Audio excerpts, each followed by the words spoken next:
Welcome to the jungle of misinformation. Think you know how to survive in the wild? Think again.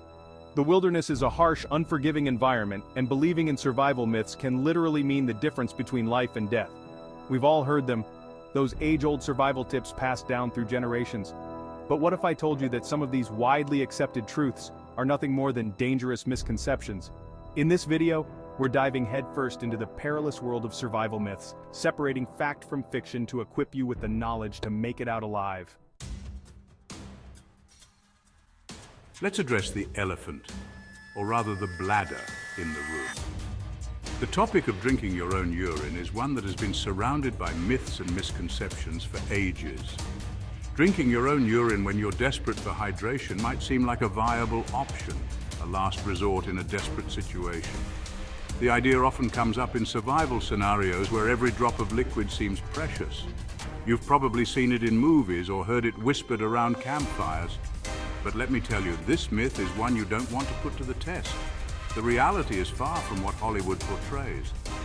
First off, urine is about 95% water, but that remaining 5% is packed with waste products your body is trying to eliminate, things like urea, salts, and minerals. These are substances your body has deemed unnecessary or harmful. Drinking it is like re-ingesting the toxins your kidneys work so hard to filter out. It's counterproductive and can lead to more harm than good. Think of it like this. Your body is a finely tuned machine and your kidneys are the waste management system. They are designed to keep your internal environment clean and balanced. They work tirelessly to remove harmful substances from your bloodstream, flushing them out through your urine. This process is crucial for maintaining your health. Now imagine taking that waste that your body has clearly marked for disposal and pouring it right back in. It's like taking out the trash and then dumping it back into your living room. Not only is it ineffective in hydrating you, but it can actually further dehydrate you. The waste products in urine can exacerbate your body's need for water. The high concentration of salts in urine can disrupt your electrolyte balance, putting extra stress on your already struggling organs. This imbalance can lead to serious health issues. It's like throwing a wrench into the delicate machinery of your body when it's already running on fumes. Your body needs all the help it can get to function properly in a survival situation. Trust me, in a survival situation, the last thing you want to do is add fuel to the fire. Drinking urine can make a bad situation worse. There are far more effective and less risky ways to find water in the wild. Think collecting dew, which can be a surprisingly reliable source of hydration. Identifying edible plants with moisture can also provide you with the necessary fluids without the risks associated with urine.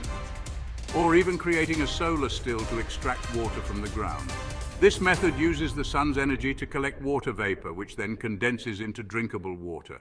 Remember, your body is your most valuable tool in survival. Keeping it in the best possible condition is paramount.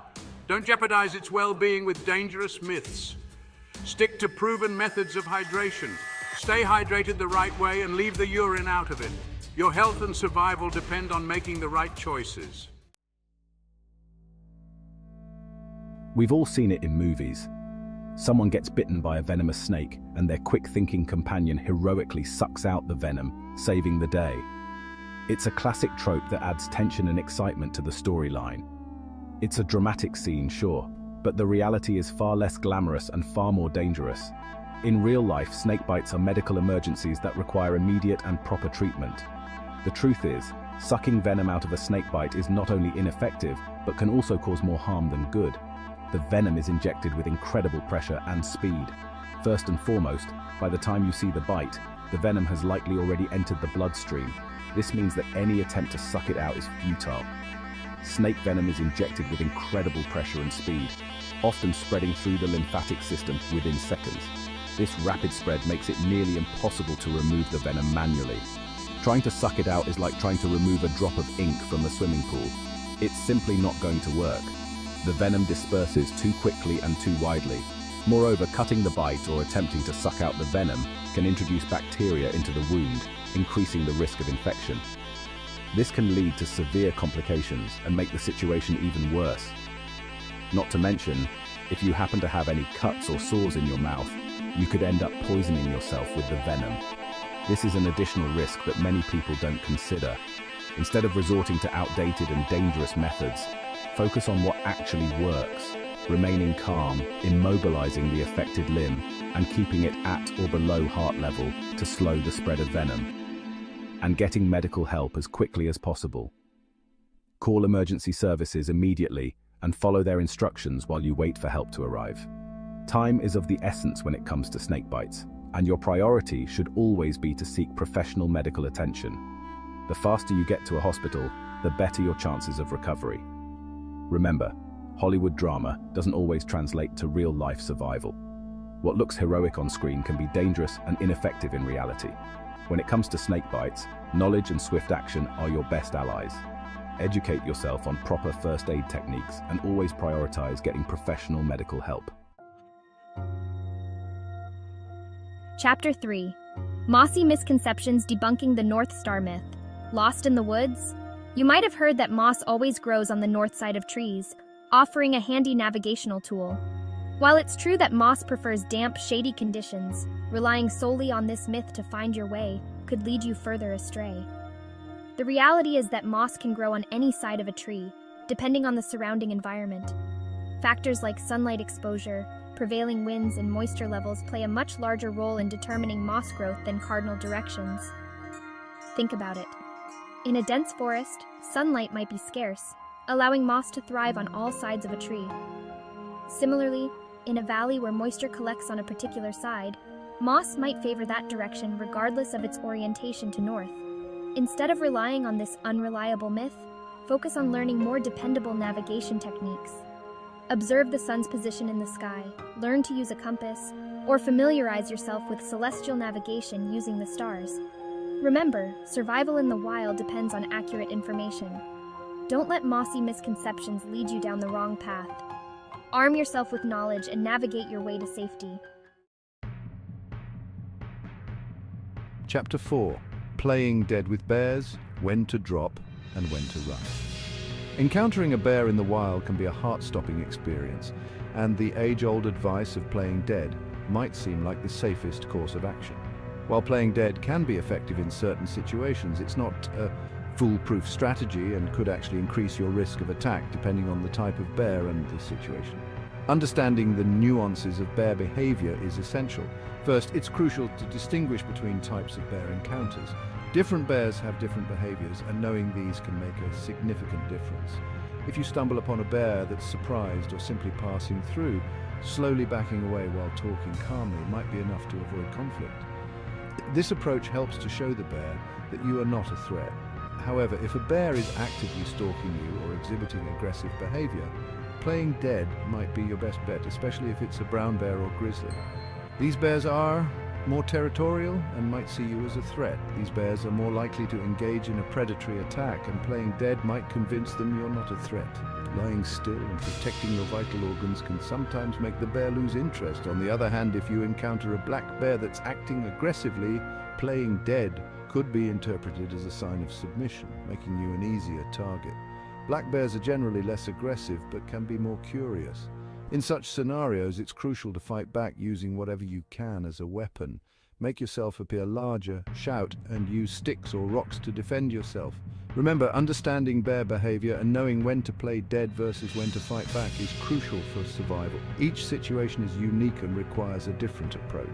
Educate yourself on the different types of bears in your area and learn how to react appropriately to each situation. Knowledge and preparation can make a significant difference in your response. When it comes to bear encounters, knowledge is power, and knowing the right course of action could save your life. Always stay alert, be prepared, and respect the wildlife you encounter. Chapter 5. Monkey. See, monkey don't, why you shouldn't eat everything animals eat. Lost in the wilderness, hunger gnawing at your stomach, you see a bird happily pecking at berries. If it's safe for them, it must be safe for me, right? Wrong. Just because an animal eats something doesn't automatically make it safe for human consumption. Animals have evolved over millennia to develop digestive systems capable of processing a wide range of substances that would send a human body into a tailspin. What might be a tasty treat for a bird could be a toxic nightmare for you. Take birds, for example. They can safely consume berries containing toxic compounds that would cause severe digestive issues in humans. Their digestive systems are specifically designed to process these toxins, rendering them harmless. Similarly, some animals have developed immunities to certain plants that are poisonous to humans. What they can graze on without a second thought could land you in a world of hurt. Instead of playing Russian roulette with your digestive system, stick to what you know. Learn to identify edible plants specific to your region and familiarize yourself with safe foraging practices. Remember, when it comes to survival, knowledge is your most powerful tool. Don't gamble with your health by blindly following the eating habits of animals. Educate yourself, make informed decisions, and stay safe. So there you have it, folks. 5 common survival myths debunked. Remember, the wilderness is a beautiful but unforgiving place. It's our responsibility to approach it with respect, preparation, and a healthy dose of skepticism. Stay informed, stay safe, and always question what you think you know about survival. If you found this video helpful, give it a thumbs up and share it with your fellow adventurers. Don't forget to subscribe for more survival tips, tricks, and myth-busting adventures. Until next time, stay curious, stay prepared, and stay wild.